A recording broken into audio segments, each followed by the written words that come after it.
So I read this book a little while ago and it was called Ego is the Enemy by Ryan Holiday. This was actually a recommendation from a friend to have a look at it because he was very aware of my journey to personal development and my commitment to just improving myself on a day-by-day basis. And this was a book that he had read himself and he was just like, you know what, these are the lessons he got from it. He reckons it's worth me reading. And like I said initially, I've completed reading that book and I felt compelled to share some things that I had learned from reading that book. Essentially, the main point of the book is just to make sure we continually keep our egos in check. And then the book is broken down into 3 parts where he talks about aspirations, success, and finally failure, and how our ego plays a part in all those 3 aspects of our lives.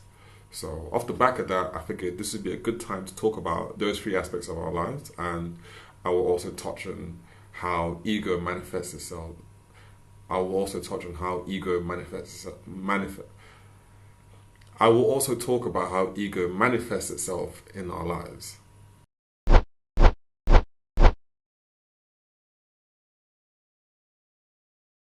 Now, ego essentially is our sense of self. It's our sense of self-esteem, our sense of self-importance. Now, Sigmund Freud did some research into this. He's written a book about ego, and it's worth you looking into if you have the time. But essentially, our ego is how we define ourselves in the world, how we define ourselves in society.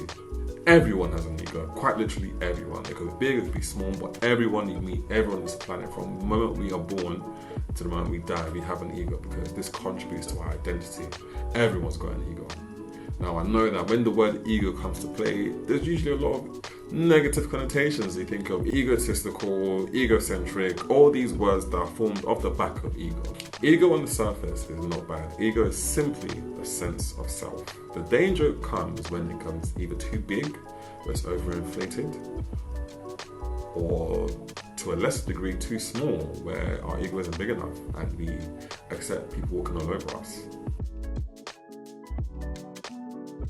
So like I said, going right back to the book, Ego is the Enemy, is split into 3 parts. The first part is aspiration. So when you aspire to do something new, you want to lose weight, or you want to start a business, you want to start a YouTube channel, you want to go back to education. When you set out to do anything, you find that people will tell any and everyone that will listen their plans, or they'll tell them what is they plan to do or how they plan to go about it, and it's sort of you're announcing to the world that these are my plans. Hey, look at me, this is the great thing I'm about to do. And in doing so, we are actually seeking validation. Like, that's the only reason we're telling any and everyone. You announce on Instagram, oh, I'm starting this new weight loss challenge. It's like, hey, okay, well done, great, that's what you're looking for. Like, oh, well done, you're doing this thing. I'm starting this business. Oh, that's great. Well done. I'm so proud of you. You're doing it for accolades. You're doing it for validation. And that's where the danger comes, because there's a risk that you set the bar so high that you feel like you're unable to actually do what it is you set out to do initially. Or when you don't see results immediately, you start to feel like you're failing before you've even actually failed. And on the flip side, the lack of validation that you're seeking can be disheartening. It's like, hey, no one's interested in what I'm doing. You may think that this lack of interest in your business might equal a lack of sales or a lack of revenue for yourself, and you're just like, you know what, there's no point in me doing this. But essentially, to keep this nice, short and sweet, the purpose of this part of the book is just to encourage you to stop talking and start doing. Everyone's got aspirations. We all just don't talk about it. So just do what you need to do, get it done. You want to go on that weight loss journey? Don't just tell anyone about it. Surprise them with the results. Keep quiet and do the work. Don't get me wrong, I don't think there's anything wrong in talking to people about what you plan to do. In fact, it can be a good thing if you have an accountability partner or partners, because they're the ones who make sure that you keep going. In your times where you feel low, they will help prop you up and keep you going. And in times where you feel too high, they may be the ones who bring you back down to earth to make sure you focus on what it is that you need to do. Seeking validation isn't always a bad thing. It's just keeping it controlled and making sure it's not just to feed your ego. The second part of the book was focused on success. This is the part where you know what, you've started your journey, you start to feel like you've made it to the top. You start to feel like, you know what, I am greater than everyone else. You start to feel like you are better than everyone else because you have done these things you're going to do, or you've achieved some form of success. You're getting all the accolades, all the rewards, all the awards. Everyone's telling you how great you've done, how great you are. and it starts to get to your head. And the danger of this is it's easy for you to forget where you're coming from. It's easy for you to forget the process. It's easy for you to stop doing the things you did initially because you now feel like you made it. And that is one of the quickest ways for you to actually lose the success that you have achieved. Again, to keep it short and sweet, the main focus of this part of the book was to make sure any success we have doesn't inflate our egos or doesn't overinflate our egos. By default, your ego is going to swell up a little bit because you know what? You deserve it. You have proved to yourself you're the kind of person that sets goals and you smash them, you hit them, you do what it takes to get to your goal. So by default, your ego is going to swell up a little bit, but it's just to keep it in check, to make sure that it doesn't overinflate it and you don't lose sight of where you're coming from and you keep your eyes focused on the end goal. That was my main takeaway from this part of the book. And the final part of the book, it talks about failure. And I want to say this is a part that I really took an interest to, because failure is what decides whether you get caught up in your failures or you use it as fuel for success. You've heard that saying, get knocked down 7 times, get back up 8 times, things like that. But when you let your ego get in the way, your ego will tell you or make you feel like, you know what, I did everything right. I don't know why it failed. There's no point in me trying anymore. Or your lack of ego, or what your motivation will be like, you know what lessons can I learn from this failure? What can I do differently next time? And when do I go again? So ultimately, my main takeaway from this part of the book when it comes to failures is it's up to you to learn from it. There are valuable lessons you will learn in failure. Apparently, I don't know how true this is, but there are more lessons to learn in failure than there are to learn in success. So it's up to you to learn from it. What would you do differently this time? Should I pivot? Should I try something different? Should I attempt this again, but take a different approach? But ultimately, failure is a lesson. That was the main focus for me, my main takeaway from this part of the book. Now, what I really wanted to cover in this episode is how ego manifests itself in our lives. The first one, our relationships. You feel like you're perfect, you're doing everything right, when a partner, a family member, your child's other parent, a friend, any relationship you have with anyone in the world, they try to criticize you, they point out something you've done that has made them unhappy. And you take it personally, you take it as a personal attack. It's your ego that's speaking right there and then.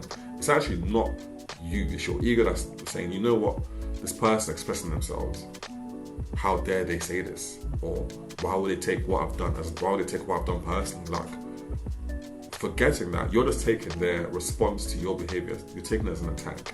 They're letting you know how what you've done, what you've said, or you approach something, how it's upset them, so that hopefully you can fix it or take a different approach. But instead, you get defensive. It's just like, why would you take it that way? You knew I didn't mean it like that. But no, that's just your ego. Take a step back, chill. Assess what's happening. Someone that's important in your life, I would assume, has let you know you've upset them. Don't take it personally. Just change your approach. Think about what's happening.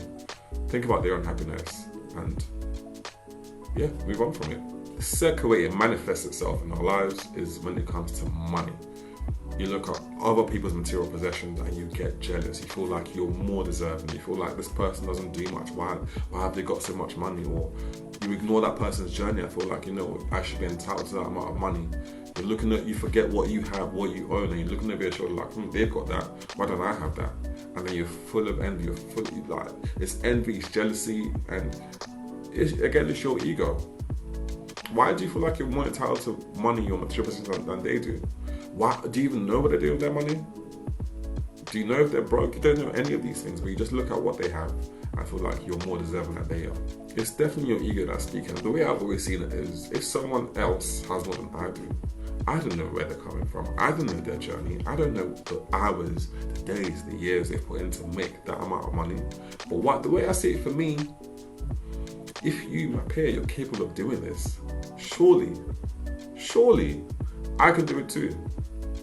So put your ego aside, and if you feel jealous by someone else's possessions, just look away. If it's social media that's getting to you, deactivate it. If it's your actual friend, that's even a bigger concern for me, I can't lie to you. But if it's your actual friend and you feel jealous of their material possessions, stop that. Ask them how they've done it. Ask for advice. Let them mentor you. I know it's uncomfortable. You don't want your friend to mentor you. they're your age, and you feel like you're left behind. But again, it's also your ego that's saying to you that my friend can't mentor me, because your friend can mentor you. Your friend can show you how they make money. The third way is in leadership situations and or decision making. So instead of making decisions for the benefit of your team or company or whatever it is you're leading in that moment, you make them for validation, for approval. You want the yes, well done, we like you so much. Yo, you're such a great leader. You don't care about the outcome for the company or the team. You just care about the accolades that come with it. You find yourself wanting to be liked by everyone, wanting to be liked by your team, wanting to be liked by your customers, even if it's to the detriment of the company or the team that you're leading. You don't care about that stuff. You just find yourself making decisions based on how it makes you feel, based on how the feedback makes you feel. You're unable to make uncomfortable decisions because you want people to like you. Always, always, always put your ego to the side when you're making decisions. The fourth way is when we are judgmental. When we are judgmental of other people, that's a sure sign that your ego is bigger than it is, because what gives you the right to judge other people's decisions that they're making? What gives you the right to look down on other people? You find yourself feeling superior to other people. You find yourself pointing out other people's flaws and imperfections. You feel like, oh, because I've been able to do it, you should be able to do it too. You don't know their circumstances. You don't know what they've been through. That's surely your ego that's talking, that's making you feel like, you know, you're better than everyone else. Your ego is what makes you say, or the ego is what makes people say, oh, we all have the same 24 hours. Meanwhile, you're ignoring everyone's individual circumstances, their lack of resources, the lack of access to resources. It's ego that makes you say that because you've been able to do it. Surely everyone else can. We all have the same 24 hours, but that's not the case. Everyone's got different circumstances, yeah? And don't let your ego make you feel like you're superior to anyone else. And the final thing I wanted to share with you guys with people that is virtue signaling. Now, this for me is probably the worst of the lot, because I don't know if you know what virtue signaling means, but to virtue signal, it just means you publicly support a cause, but you don't actually believe in it or follow the rules in your real life. And this is most common on social media. My goodness, everyone wants to look like the person that makes all the right choices at the right times. They do it for retweets, they do it for like that little dopamine hit that they get when they go viral because they've said something that's so, I guess, mind-blowing. Now, I don't step on anyone's toes, I don't offend anybody, and I don't feel like I'm judging anyone, but one of the places I see most commonly is when it comes to climate change. People talk about, oh, how this person is taking private jets from A to B, I wonder what impacts it into the environment. Meanwhile, they're the types that would look to buy the car with the biggest engine, they'll leave it running for hours. What it is when it comes to virtue signaling is that they want to look like a good person. So even if they don't live their truth, they will talk so much about how great things are doing are, or how bad everyone else is, to make themselves look like a good person. They will berate people who do things wrong. It could be celebrities flying private jets, or I guess Jeff Bezos going to space. Now, don't get me wrong, I disagree with these things. Like, fundamentally, I feel like it's actually just wrong. But I don't virtue signal, or I try not to anyway. But it's just like they always want to be in the right. They want to go viral. They want to say all these things that makes them feel and look like a good person, but their reality doesn't match up. Anyway, I say all this to say, don't let your ego make you lose touch with reality. Don't let it influence or overinflate your importance based on your accolades and things that you've accomplished. Like I said, naturally, when you accomplish things, your ego is going to swell up a little bit, and that's okay. Just make sure you keep it in check. Try and contain it. Ego is a battle we're going to fight every day for the rest of our lives. So make sure you win that battle. Don't lose that battle. Also keep in mind, rewards, money, failure, recognition, accolades, all these things are byproducts of hard work. So don't let your ego get in the way of the hard work you need to do to get the accolades. And even if you do fail, it's not final, it's not the end. You just need to learn from it. P.S.